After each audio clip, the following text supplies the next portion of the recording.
recently watched Sonic the Hedgehog 3. Oh, snap, son. Yeah, I rented it, watched it from the comfort of my couch. Right.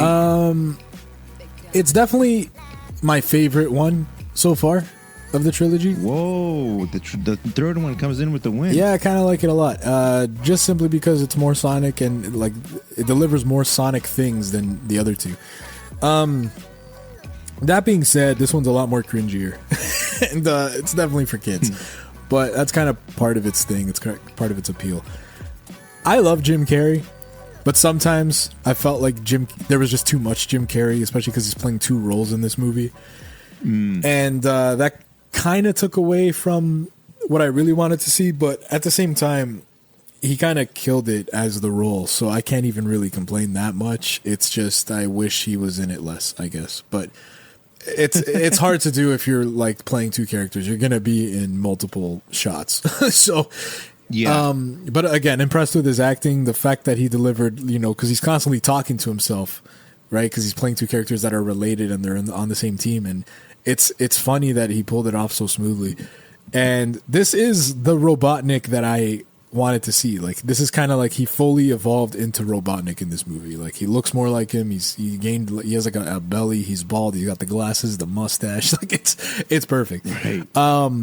Shadow the Hedgehog, man, he was badass as hell. I really liked his inclusion in the movie. Keanu Reeves did a great job of this brooding voice acting that he did, and they definitely told the story pretty accurately about how he. Like, Sonic found, what's his name? James Marsden's character. Like, Sonic found him when he got to Earth and he became friends. Shadow lost the person that he found on Earth, and or that was a human. And that's kind of like fueling rage within him, and that's why he's like kind of on the dark side. But eventually, you know how it is. He turns. But, yeah, man, I don't know. I don't have much to say just because it's kind of more of the same. Like, there's a threat, and they got to save the world. It's just now there's more. There's no wedding though, right? It doesn't turn into a wedding. Thankfully, there's no wedding on an island. No, there isn't even. I don't even think that. I think that character makes one appearance. The aunt or whatever, the sister. You're right. And the human characters are in it a lot less too. So, right, which is fine. Fine by me. Yeah, it's fine. And when they are in it, it's actually like not nice. It's nice to see them, but they actually have like a pivotal role in the movie, which is cool. So they weren't like used just for the sake of being used. But yeah, it's just, it is just more of the same. You get a lot of fan service. You get some sick ass music. You get some cool visuals. And the fight scenes are dope as hell, especially with like Shadow. He's able to like teleport and move really fast. It's just awesome. So for that alone, I think I'm going to give the movie like I'll give it like an 8.5. I think an 8.5. 8.5 out of 10. There you go. What a story. Sonic the Hedgehog 3, budget of $122 million, box office of 462.5, and looks like Jim Carrey's going to stay unretired for a little bit. Yeah, because they already announced the fourth movie. Yeah. Jeez. And this will keep everybody unretired. This is doing wonders.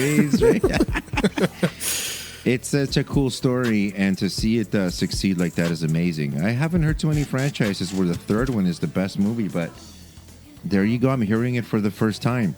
Yeah, I mean, even if you look up scores, the third one has the highest score, and people universally agree it is the best one. So, they're doing it right. They're getting better, and what they set up in the post credits, real quick. I'm not going to spoil it, but let's just say, like, I don't know. I think it's starting to kind of get egregious. It's like, okay. It's okay. I'll go ahead and ruin it. Oh, okay. So basically what happens is after the credits, James Marsden gets an injury to his eyes, and then he has to wear these glasses, and then he becomes Cyclops, full circle. And he's rescued by Patrick Stewart, and then he brings him back to the mansion, and then this leads into X-Men 1 from the year 2000. This is all it's long-term story. So Sonic and Shadow are going to be in Avengers Doomsday, is what you're saying? Yeah.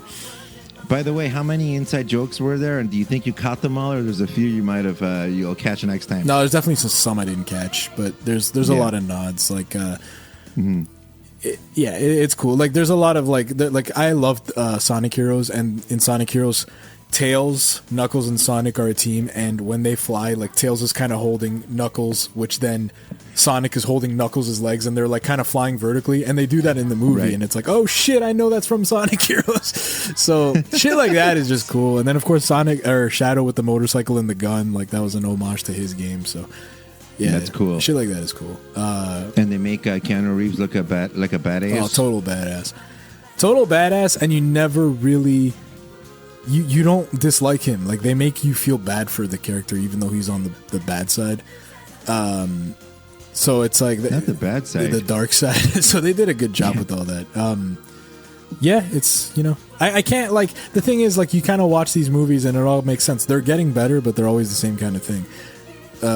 So that's why it's like I don't have much to say in terms of like plot. It's like I can only like really talk about what was different to me, and that was just the inclusion of more characters. The cool fight scenes. Fine with that. Yeah, that's kind of like what I want anyway. So, Yeah, like some of these complex Marvel movies, and it's like, what happened? I just got up to use the washroom, and you come back, and oh my god, you missed half the fucking movie. Yeah. You missed 2 points. You missed one asshole that went that way, and this guy died. Who the hell's that? Okay. Yeah, who's that guy? I'll tell you later. Fuck it. Yeah. Kristen Ritter's in this movie, which was a nice surprise. Who's that? She plays Christian Richards? No, she plays Jessica Jones. Oh, right. Yeah, Jessica Jones. Yes. Yeah, she was in this. I wasn't expecting it. Or I totally forgot because originally she was rumored to like voice a character, but then she was actually in it as a human.